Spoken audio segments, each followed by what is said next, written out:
सर्वांचे स्वागत आहे। आज गणपती उत्सवचे विसर्जन मिरवणुकीविषयी काही सूचना इश्यू करण्यात आलेली आहे। त्याची एक विस्तृत प्रेस नोट आपल्याला देण्यात आलेली आहे। आपल्याला कल्पना आहे की काही मधला काळात काही एकमेकांचे मंडळांमध्ये आपसात काही विषय समोर आला होता। याचे पूर्वी त्या विषयाचे निराकरण झालेली असल्याचे सर्वांना कळवण्यात आला होता। आता विसर्जन मिरवणुकीमध्ये जे सर्व मंडळांसोबत मानाचे मंडळ, महत्वाचे मंडळ आणि इतर Lakshmi road, Tilak road, Kumthekar road, Kelkar road याकडे येणारे सर्व मंडळांची आम सहमतीने काही निर्णय घेण्यात आलेली आहे, जे यावर्षी पूर्णपणे त्यांना लेखी स्वरूपात डॉक्युमेंट करण्यात आलेली आहे आणि त्या विषयावर विस्तृत प्रेस नोट आपल्याला कळविण्यात आलेली आहे। यामध्ये यावर्षी जे सकाळी जे मानाची गणपती तिलक पुतलावर कसबा गणपतीचे पूजा झाल्यानंतर आणि हार अर्पण केल्यानंतर मिरवणुकीची सुरुवात होते, ते प्रत्येक वर्षी ज्या वेळेवर होते त्या वेळेपेक्षा या वर्षी लवकर होणार आहे आणि ते आणि सर्व मानाची पाचही गणपती मंडळ हे 12 वाजेपर्यंत बेलबाग चौक सोडतील आणि ते लक्ष्मी रोडवर मिरवणुकीचे मार्गावर येतील। आपल्याला प्रेस नोट मध्ये परिशिष्ट 1 देण्यात आलेली आहे, ज्यामध्ये प्रत्येक मंडळ मानाचे गणपती मंडळ हे कोणता चौकला किती वाजता पास होतील याचे एक प्रत्येक चौक वाईज बेलबाग चौक पासून अलका टॉकीज चौक पर्यंतची पूर्ण वेळ देण्यात आलेली आहे।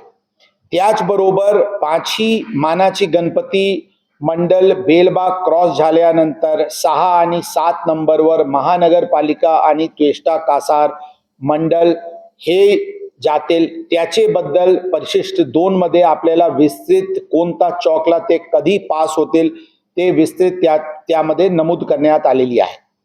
याचे नंतर 1 वाजताचे सुमारास हे साथी गणपती मंडळ क्रॉस झाल्यानंतर जे सिटी चौक वरून येणारे मंडळ आणि शिवाजी मार्गावरून येणारे मंडळ बेलबाग चौक वरून त्यांना ऑल्टरनेटिव्हली जे तिथे उभे ते राहतील रांगेत त्यांना अंदाजन 2.5 तास पावणे 3 तास हे सगळे मंडळ त्या मार्गाने सोडण्यात येतील।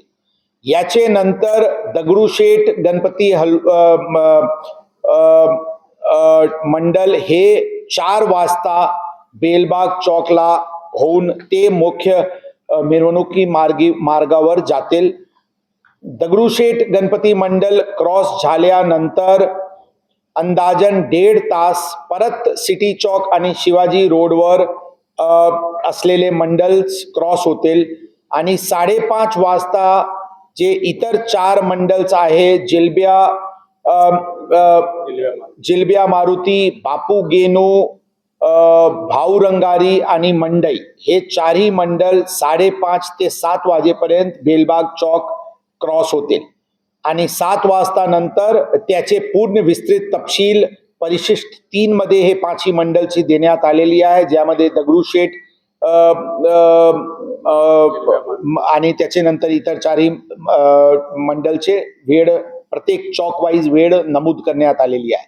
7 वाजल्यापासून परत सिटी चौक वरून आणि शिवाजी मार्गावर येणारे मंडळ बेलबाग चौक वरून पुढे अलका टॉकीज कडे जातील। अशा प्रकारचे नियोजन झालेली आहे। हे सर्व नियोजनामध्ये सर्व मानाची, महत्वाची आणि इतर सर्व लक्ष्मी रोडवर येणारे मंडळांची आम सहमती घेतल्यानंतर आज सकाळी पण काही मंडळांसोबत बैठक झाली, त्यांची सर्वांची सहमती त्यांनी दर्शवली आणि त्यानंतर हे आपल्याला आज आता प्रेस नोट इश्यू करण्यात आलेली आहे। यावेळी हे सर्व गोष्टी डॉक्युमेंट करण्यात आलेली आहे। हे वेळेचे नियोजनचे व्यतिरिक्त आपल्याला पॉइंट ब मध्ये प्रेस नोटचे काही जनरल इन्स्ट्रक्शन्स सूचना देण्यात आलेली आहे. फॉर एक्झाम्पल, प्रत्येक मंडळांसोबत मॅक्सिमम 2 ढोल ताशा पथक आणि त्याचे काही संख्याचे मर्यादा नमूद करण्यात आलेली आहे आणि त्या विषयावर सर्व मंडळांसोबत चर्चा झालेली आहे. त्याचबरोबर तिलक चौक पासून बेलबाग चौक पर्यंत कोणत्याही प्रकारचे ढोल ताशाचे वादनची परवानगी त्यांना नाही राहणार आहे. बेलबाग चौक वरून लक्ष्मी रोडवर ते ढोल ताशाची आणि इतर वाद्य वाजवण्याची त्यांना परवानगी राहील. इतर काही जनरल इन्स्ट्रक्शन्स आहेत, त्याचे विस्तृतरित्याने या प्रेस नोट मध्ये नमूद करण्यात आलेली आहे. त्याचबरोबर लक्ष्मी रोड, त्याचबरोबर Tilak road, Kelkar road, Kumthekar road याचे पण विस्तृत नियोजन करण्यात आलेली आहे. यावर्षी पूरम चौक येथे एक डीसीपी दर्जाचे अधिकारी, डीसीपी झोन 2 स्वतः त्यावर लक्ष घालत आहेत. त्या तिलक रोड वरून येणारे सर्व मंडळांसोबत त्यांची चर्चा झालेली आहे. कसबा गणपती मंडळ, मानाचे गणपती मंडळ इथून प्रोसेशन सुरू झाल्यानंतर त्या मार्गावर पूरम चौक वरून त्या मार्गावर तिलक रोडकडे मिरवणुकीची सुरुवात होतील आणि ते ज्यावेळी मानाची गणपती, कसबा गणपती हे अलका टॉकीज क्रॉस होतील, त्याचे नंतर तिलक रोड किंवा इतर सर्व रोडवरून येणारे गणपती मंडळचे प्रवेश अलका टॉकीजवर मानाचे गणपतीचे नंतर राहील. सर्व रोड्सचे वेगवेगळे नियोजन करण्यात आलेली आहे आणि प्रत्येक मंडळांसोबत काही अधिकारी किंवा कर्मचारी किंवा 2-2, 3-3 मंडळांसोबत एक नोडल ऑफिसर ते वेगवेगळे पोलीस स्टेशनचे स्तरावर त्याचे नियोजन करण्यात आलेली आहे आणि त्या अनुषंगाने सर्व प्रकारचे बंदोबस्ताचे नियोजन करून यामध्ये अंदाजन 8,000 पोलीस अधिकारी कर्मचारी, 1,000 होमगार्ड्स, SRPF चे 2 companies, QRTs, bomb disposal squads, mobile surveillance vehicles, additional cameras, drones इत्यादी याचे सर्व नियोजन या पूर्ण बंदोबस्तामध्ये करण्यात आलेली आहे. आमचे अधिकारी कर्मचारी यांचे वेलफेअर विषयी, जेवणाची आणि इतर सर्व व्यवस्थाबद्दल पण आणि त्यांचे आरोग्याचे दृष्टिकोनातून पण योग्य दक्षता घेऊन त्या विषयावर पण नियोजन करण्यात आलेली आहे.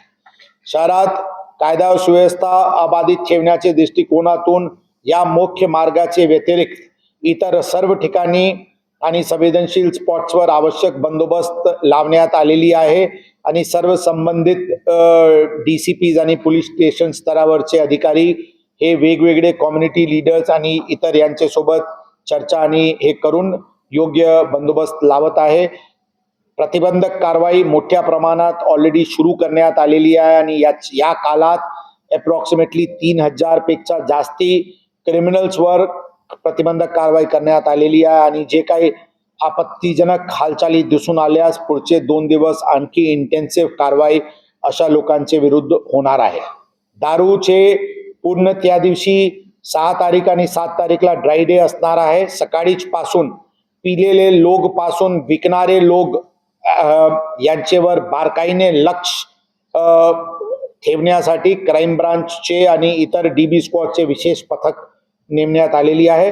एकंदरीत सर्व बंदोबस्ताची नियोजन आणि सर्व गणपती मंडळांना कॉन्फिडन्स मध्ये घेऊन पूर्ण बंदोबस्ताचे नियोजन आणि डिप्लॉयमेंट होत आहे. मला पूर्ण विश्वास आहे की प्रत्येक वर्षीप्रमाणे यावर्षी पण गणेशोत्सव अत्यंत उत्साहात शहरात शांततेत साजरा होईल. धन्यवाद.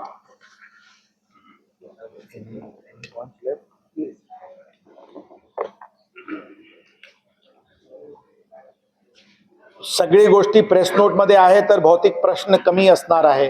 हा,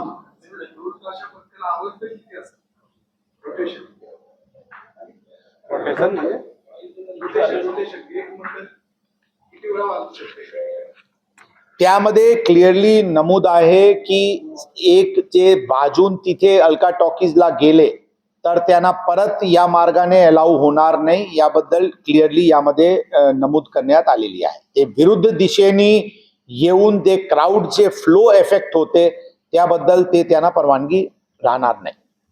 स्थिर वाद स्थिर वादनला परवानगी नाही आहे, ते मुव्हिंग मध्ये राहतील. आपला जे आहे ना क्वेश्चन की एक ठिकाणी किती वेळ वाजू शकतात, ते स्थिर वादनला परवानगी राहणार नाही. आपल्या अधिकारी मॉनिटर करणार ते. हा, स्थिर वादन होणार नाही हे आपण मॉनिटर करणार. ही आम्ही मॉनिटर करणार पेक्षा आम्ही आपल्याला सांगितले की या प्रत्येक गोष्टीवर प्रत्येक मंडळांसोबत चर्चा झालेली आहे आणि त्यांनी आम्हाला हमी दिलेली आहे की ते शक्य असतील तितके ते पालन होईल, असे त्यांच्याकडून व्हॉलंटरी कंप्लायन्स होईल. आम्ही यावेळी प्रत्येक वर्ड जे या आपल्याला प्रेस नोट मध्ये लिहून दिलेली आहे ते सर्व मंडळांसोबत चर्चा करून त्याचे सहमतीने आम्ही दिलेली आहे. यामध्ये एक शब्द पण तशा जे आम्ही एकतर्फी निर्णय घेऊन ठेवलेली आहे यामध्ये तसं नाही. सर कोणी याचं उल्लंघन केलं एखाद्या पक्षाने किंवा मंडळाने तर मला विश्वास आहे की कोणाकडून उल्लंघन होणार नाही आणि पोलिसांना हस्तक्षेप करायची कमीत कमी वेळ येणार अशी आम्हाला पूर्ण विश्वास आहे. उल्लंघन केले तर कारवाई होईल असं म्हणून जर काही ठरलेले आहे आणि त्याचे अंमलबजावणी होत नाही तर कारवाई तर कम प्राप्त आहेतच. साडेदहाच्या अगोदर सर शहरामध्ये तुम्ही निवडणूक काढणार आहे. आपण साडेदहाच्या अगोदर निवडणूक काढण्यास मनाई केली आहे. नेमका तो विषय काय? म्हणजे शेवटी जे परंपरा आहे की मानाची गणपती मिरवणूकमध्ये सर्वप्रथम सुरू होतो. म्हणून आम्ही सांगितले की ज्यावेळी मानाची गणपती नंबर 1 ज्यावेळी मुख्य मार्गावर लागतील तोपर्यंत इतर कोणताही चारही रस्त्यावर मिरवणुकीला परवानगी नसणार आहे. म्हणजे फॉर एक्झाम्पल पुरम चौक पर्यंत ते मंडल्स येऊ शकतील, परंतु पुरम चौक पर्यंत येताना ते मुख्य मिरवणूक सुरू होतो ज्यावेळी ते तिलक रोडवर लागतो किंवा कुमटेकर रोडवर लागतो किंवा केलकर रोडवर लागतो. ती मुख्य मिरवणूक मानाची गणपतीचे मिरवणूक मार्गी लागल्यानंतर त्यांना सोडण्यात येतील. याचबरोबर अलका टॉकीज चौकला सर्वप्रथम मानाची गणपती नंबर 1 पोहोचतील, याचे नंतर बाकी मार्गाचे लोक पोहोचतील. सर, टिळक रोडच्या गणेश मंडळांनी जी बैठक घेतली त्या बैठकीला तुम्ही होता. त्यांनी जी तक्रार केली होती की आम्ही दुर्लक्षित राहतो, मानाच्या गणपतींकडे सगळा पोलीस फौजफाटा असतो आणि नंतर आम्हाला खूप पळवलं जातं. ती त्यांचे आरोप इतिहास झाला. आता आपण त्यांना विचारणार तर ते नक्कीच म्हणणार की पोलिसांचे पूर्ण लक्ष यावेळी होता आणि आतापर्यंत नियोजन मध्ये लक्ष आहे. त्या दिवशी पण आमचे तेवढेच लक्ष राहणार आहे. भौतिक अशा तक्रार ते कधी याचे पुढे किंवा याचे आता पुढे करणार नाही, याची आम्ही योग्य खबरदारी घेतलेली आहे. किती परमिशन असेल? सॉरी, इकडला किती परमिशन असेल? 2 साऊंड 4 साऊंड किती डेसिबल? डेसिबल 75 चे आहे. ते नियम जे कायद्याच्या अनुषंगाने आहे ते कायद्याची अंमलबजावणी व्हावाच लागणार आहे. ती त्याबद्दल नमूद करणे आवश्यक नाही आहे. जे सर प्रचलित कायदा आहे, ड्राय डे असतील, लाऊडस्पीकरचे वेळ असतील 12 वाजेपर्यंत त्या दिवशीसाठी किंवा जे डेसिबल्सचे आहे त्याबद्दल परत उल्लेख करायची गरज नाहीये. ती ऑलरेडी ते कंपल्सरी आहेतच. पहिल्या पेजवरती जे मानाचे गणपती आहेत ते लक्ष्मी रोडला कशा पद्धतीने मार्गस्थ होतील सांगितलं, पण त्याचबरोबर जो आराखडा चौथ्या पेजवरती दिलाय मानाच्या गणपतीचा त्याला तुम्ही टायमिंग सहित टिळक चौक म्हटलेलं आहे. टिळक चौकला अलका चौक पण म्हणतात, अलका टॉकीज चौक. टिळक चौक अलका टॉकीज चौक. लास्ट अलका टॉकीज चौक. अलका चौक म्हणजे अलीकडचा जिथं टिळक रोड मिळतो तो अलका चौक, अलीकडचा चौक आहे. वो एक्चुअली उसको उस पे ब्रैकेट में लिख दो ना, अलका टॉकीज चौक, उसको कर लो. टिळक चौक मेन नाव आहे, अलका टॉकीज चौक पण म्हणतात, त्यामुळे ते लिहिले. बाबा आमचे तर्फे हाताने तुम्ही ते अलका टॉकीज लिहून घ्या ना ते. पार्किंगची व्यवस्था वाहतूकचे वेगळे लिहिले. पार्किंग बद्दलची जे काही आता ही चर्चा झाली. आता कॅमेराज आता हो गया ना, कॅमेराचे काम की राहायचे कॅमेरा. ओके चला ठीक आहे. आता जे अलका टॉकीज चौक वरून पुढे जातात त्याचा जितके विसर्जन स्थळच आहे यावेळी बंदोबस्त, यावेळी विसर्जन जे आमची अँटिसिपेशन आहे, विसर्जन मिरवणूक लवकर अलका टॉकीज चौकवर पोहोचत आहे आणि त्याचबरोबर तिलक चौक वरचे पण मिरवणूक यावेळी अलका टॉकीज आणि त्या परिसरात लवकर पोहोचतील, कारण त्याचे विषयी नियोजन करण्यात आलेली आहे. म्हणून विसर्जन स्थळावर आणि अलका टॉकीज चौक पासून विसर्जन स्थळापर्यंत गर्दीची प्रमाण जास्ती 1-1.5 वाजतापासून दुपारी गर्दीचे प्रमाण वाढणार आहे आणि संध्याकाळी गर्दीचे प्रमाण 6-7 वाजता पीकवर राहील. त्या दृष्टिकोनातून त्या मार्गाने पार्किंग, त्या वाहनामध्ये व त्या मार्गावर जे ईटिंग हाऊसेस असते जिथे भरपूर गर्दी असते आणि जे पार्किंग जे विसर्जन स्थळ आहे तिथे आर्टिफिशियल टँक्स वाढवण्याच्या दृष्टिकोनातून, तिथे लाइटिंग आणि CCTVचे प्रमाण वाढवण्याच्या दृष्टिकोनातून योग्य उपाययोजना करण्यात आलेली आहे. आणि जे वेगवेगळे ठिकाणी रस्त्यावर कोणताही अशा ठिकाणी जिथे पार्किंग झाल्यामुळे गणपती मूर्तीचे जाताना त्यांना अडचण होईल अशा कोणत्याही गोष्टी होऊ देणार नाही. आणि त्याचबरोबर SP कॉलेज वगैरे ग्राउंड सारखे वेगवेगळे ओपन ग्राउंड्स यांना पार्किंगसाठी योग्य नियोजन आणि व्यवस्था करण्यात आलेली आहे.